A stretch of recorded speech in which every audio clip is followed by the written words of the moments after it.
Hello, everyone. My name is Allie Ray Carpenter, and I'm going to talk to you about Edulastic today. Edulastic is part of a larger program or company called Pear Deck. They have multiple different things. I'm going to be talking about Pear Assessment, which was formerly called Edulastic, and I'm going to call it Edulastic instead of Pear Assessment today. So, Pear Assessment or Edulastic is a testing resource.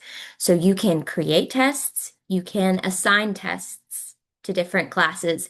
You can sync this with your Google Classroom or your Clever account. Um, when you create your account, it's going to ask you what language you want to have it in. It's going to ask you what grades do you teach, what subjects do you teach. If you don't select all of them initially, that's okay. You can go back and change that at a later time. So let's go down to the test bank, okay? So if we want to look at all the test banks, maybe we are teaching eighth grade science and we want to quiz on food chains. We can go and we can we can review, we can view as a student, or we can even add these questions into a different quiz and combine a couple quizzes together. I want to give this to my students, so I'm going to say clone. When I clone, I can change the name of my quiz. I can add tags and things to remember it by so I can find it at a later date. When I go to review, I can look at my questions and say, okay, well, organisms are blank consumers if they eat products. And I have my options here. Maybe I don't want to use that language. Maybe I use different language in my classroom. What I can do is I can click the Edit button,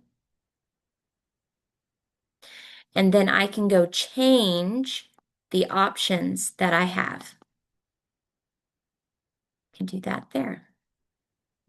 There are multiple different types of questions. So maybe you want to add a new question.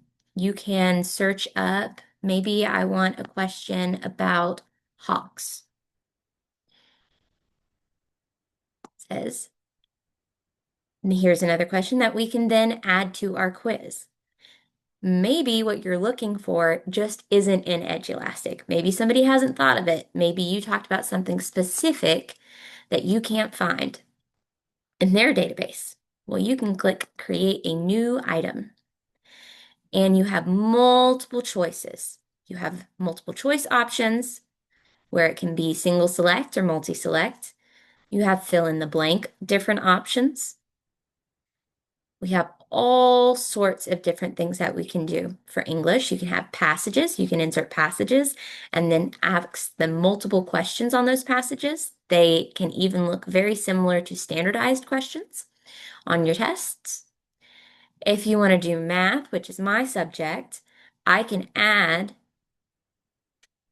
something that's like math, text, and drop down, and I can have students enter in equations, enter in numbers, or have a drop down menu. Edulastic can be used for multiple subjects. So if we go over here to the subject column, we have math tests pre-made. We have English language arts tests that are all ready to go. We also have science, social studies, and computer science. There are other subjects. Maybe you want to just do something fun. We have all sorts of things here that are not originally classified under one of those subject areas. There is a free version of Edulastic. So let's go over here so I can show you some of the settings. The free version of Edulastic allows you to create a limited number of assessments. Sorry, a limited number of assignments. So it will only allow you to assign your students so many things. However, you can print your exams as well and create them in Edulastic, then print them and give them to your students on paper. So if you want to do it that way and use it as a test creation resource and not a testing platform, that is an option. The free Edulastic version does not have as many testing settings as are available in the paid version.